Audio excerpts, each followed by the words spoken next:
Going to pot. New Jersey could be following California's lead and going to pot, trying to use marijuana in hospitals. But are they taking it upon themselves to override the FDA? New Jersey State Senator Nicholas Gutteri and David Evans, the executive director of the Drug-Free Schools Coalition, join us for a fair and balanced debate. Good morning, both of you. Good morning. Senator, why do you, you're the fellow who has written the law. You say that New Jersey hospitals have come to you asking, hey, we want to make pot legal in the hospitals? New Jersey teaching hospitals have presented a proposal to our new Republican administration and asked them to be one of the prime dispensaries during this medical marijuana manufacturing phase that we're in the process of ferreting out and putting together in a manner that we think is reasoned, controlled, and is going to be in the best interest of all the members of the public. Now, would they be able to smoke pot, or are we talking about some of those pills with the pot stuff in it? Well, whatever the doctors believe is the best way to ingest the marijuana. So it could be smoking pot? Certainly. All right. Dave, you got a problem with this? Well, I have a problem with the whole idea of medical marijuana, but the hospital plan at least is better than what he originally wanted to do. He wanted people to be able to have pot gardens where they could have 6 marijuana plants. Those plants can get as tall as 6 feet and 4 feet wide. And then they moved to setting up pot stores all over New Jersey like they have in California. So this is an improvement, but you know, when you have a pig and you dress it up, it's still a pig. No matter how you try to make smoking pot medical, it's not. It's not been proven to be a safe and effective medicine. If you look at 3 of the conditions that are mentioned in this law, cancer, for example, nobody can accuse California of being prejudiced against marijuana, but the Department of Environmental Protection out there last summer declared marijuana smoke to cause cancer.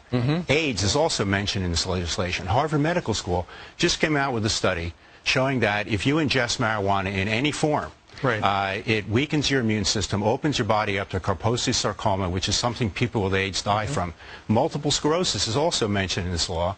The National Multiple Sclerosis Association in April of 2008 came out and said, do not smoke marijuana if you have multiple sclerosis. There's too many negative side effects.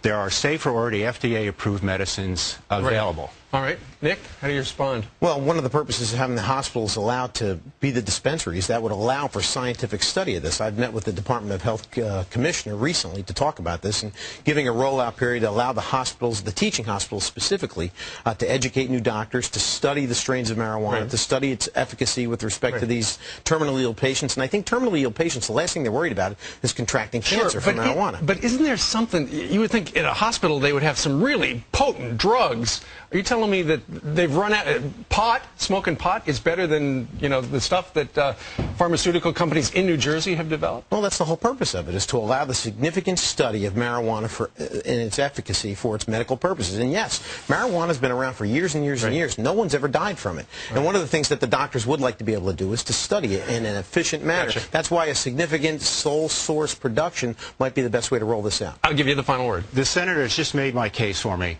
He approved something as a medicine where he even now acknowledges there's not enough research showing that it's safe and effective. This is the height of irresponsibility. This is a typical move. The New Jersey legislature... The federal government's the one who's been irresponsible in allowing for the significant study. Senator, there already are 2 cannabinoid-based drugs that have gone through the FDA process. There's one in the process right now called Sativex. That is absolutely untrue.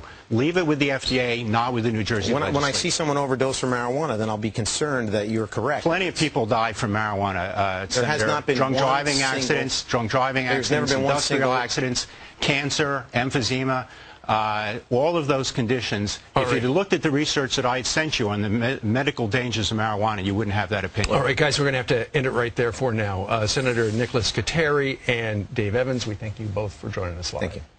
Email us right now. Where do you come down? Do you think this is a good idea or not? Friends@foxnews.com.